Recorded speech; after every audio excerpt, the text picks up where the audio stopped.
Bueno, ahora comenzaremos a ver los niveles de organización del cuerpo humano. Iniciamos con el primer nivel, que se acuerdan que dijimos que era el nivel atómico. Entonces, tenemos que toda la materia está compuesta por un número limitado de sustancias llamadas elementos, que no pueden ser degradadas en sustancias más sencillas por métodos químicos ordinarios. Un ejemplo de elemento sería el oxígeno, el oro o el cobre.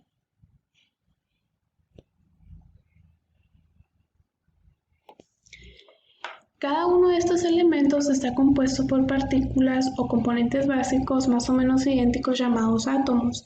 El átomo se considera la parte más pequeña de los seres vivos. Se define del latín atomum como la cantidad menor de un elemento químico que tiene existencia propia y que está considerada como indivisible.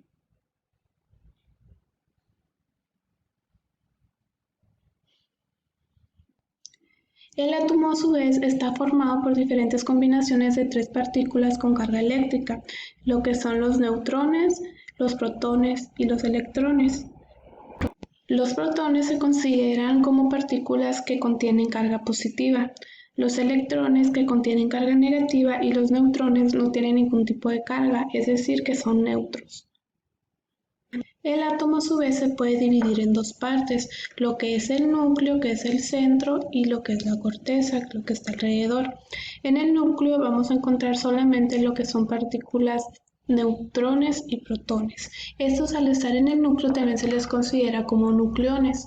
Y en la corteza solo vamos a encontrar lo que son los electrones.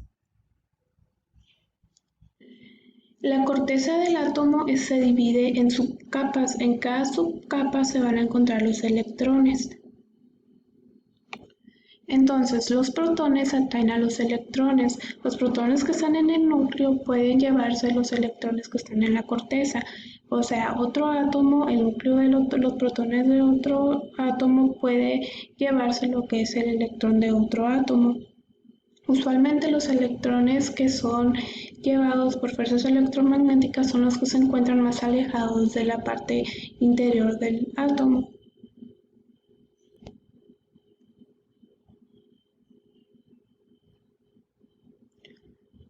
A los átomos que forman parte de los seres vivos se les conoce como bioelementos. Los principales elementos químicos que forman parte de los seres vivos se dividen en tres categorías: los bioelementos primarios, los bioelementos secundarios y los oligoelementos.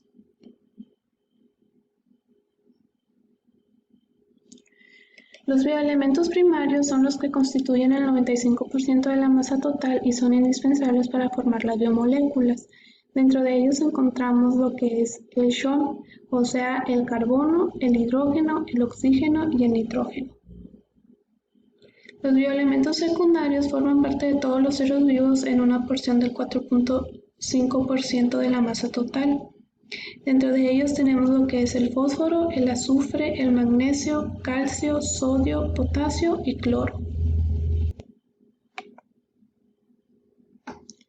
Y por último tenemos los oligoelementos.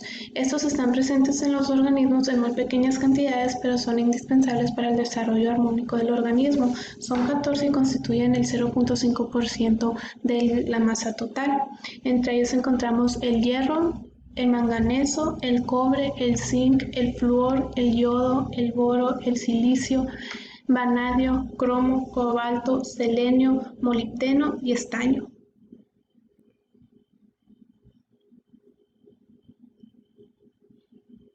Entonces, todos estos bioelementos se van a unir mediante enlaces químicos para formar lo que son las biomoléculas. Aquí ya se puede decir que entramos en el nivel molecular. Las moléculas son un grupo eléctricamente neutro y suficientemente estable de al menos dos átomos en una configuración definida unidos por enlaces químicos fuertes. Un ejemplo de una biomolécula es el agua, formado por dos átomos de hidrógeno y uno de oxígeno. Otras biomoléculas son las sales minerales, los glúcidos, los lípidos o las proteínas.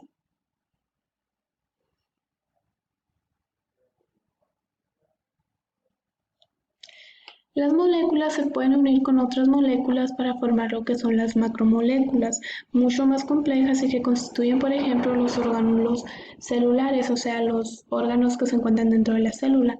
Por ejemplo, los lípidos y las proteínas se asocian para formar las membranas celulares que envuelven a las células. Las moléculas pues son los lípidos y las proteínas y estas dos se unen y forman lo que son las membranas celulares. Las principales biomoléculas que encontramos en el cuerpo son los glúcidos, los lípidos, las proteínas, el agua, las sales minerales y los ácidos nucleicos. Para una mejor explicación van a entrar a lo que es el link en YouTube para ver el video.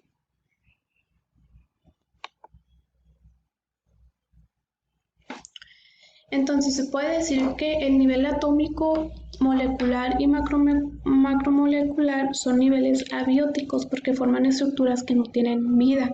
A partir del siguiente nivel, que es el nivel celular, comienzan los niveles bióticos, que es cuando ya se empiezan a formar estructuras que sí tienen vida.